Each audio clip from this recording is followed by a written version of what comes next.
สบายดีลูกค้าPCPมื้อนี้เราจะมารีวิวเครื่องลูกค้าได้เบิ่งก็คือกันเนาะนอกจากนั้นก็จะมีC2อันดับแรกC2เครื่องไซก่อนบาว16งามหลายเก็บเสียง F5 คือเก่าเรามันนี่ก็แล้วแต่นะเรานี่ลูกค้าเขาสั่งเขาบอกใส่ปอลีกอนเนาะนอกจากปอลีกอนเขาก็ยังมีซูเปอร์เฮฟวี่มีอีก8อีกที่800มันหลายรุ่นอยู่เนาะลูกค้าจะประกอบเราอย่างไรอย่างเลยเขาก็เซตมาถามได้เนะเขาจะประกอบตามใจให้ลูกค้าบอกที่เป็นMC งานไส้ก่อนงามหลายมาไม่เลยเป็นประกอบฟึ่งเซ็ตกล้องนี้เป็นกล้องมักโก้มักคุณ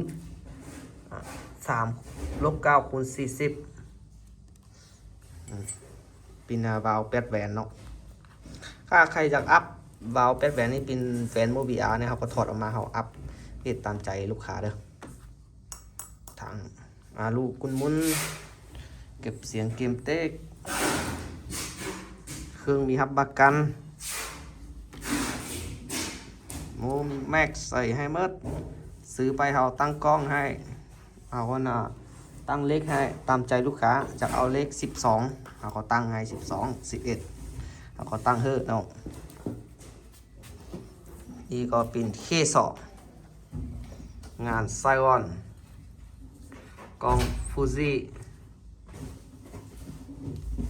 4/16x44เด้อความแจ้งบาว8 แหวนเก็บเสียงเกมเต็กถังอาลูกันถ้าลูกค้าไหนสนใจก็เสียเข้ามาทางเบอร์แอปนะเดี๋ยวเขาจะติดเบอร์แอปไปคลิปมือย่างงามลายมามือไม่เลย ใครสนใจก็ถ้าเข้าเบอร์แอปจะประกอบยังไงเอาเรา50ก็มี45เส้นมีเอาส่งให้ลูกค้าเขาจะมีของแถมลูกปืน1กับสูบเติมลมโอลิงซ่อมแปลงบาวโอลิงเราน้ำมันใส่ไข่แล้วปล่อยก็ส่งไปลูกค้าเครื่องมีรับประกันถ้าเอาไปลูกค้าจริงโมแมนเนาะเสียมาหาเอาถ้ามาปินกับเราเขาก็เปลี่ยนเรามือเถอะถ้ามาจังปินกับสุดรถเถอะปินกับเนี่ยเขาก็มีวิธีแก้ไขให้ลูกค้าถ้ามันจังลูกค้าแปลงได้ก็น้องเขาจังฝากสุดซ่อมไปลูกค้าแปลงเองถ้าแปลงไม่ได้ก็ฝากมาเถอะเขาห้ามเขาแปลงให้เรียบร้อยเขาก็ฝากส่งไปคืน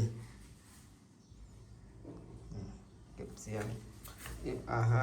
ก็มีขายแยกเนอะใครจะซื้อก็เสียบมาได้เราก็ขายแยกเล็กก็ทั้งก็ถ้าจะซื้อสุดรถก็ได้เนาะอันนี้ก็ทุบโอเคขอบใจใครสนใจรุ่นไหนก็สเตทเข้ามาเด้อฝากกดไลค์กดแชร์กดตามเฮาเด้อขอบใจหลายๆ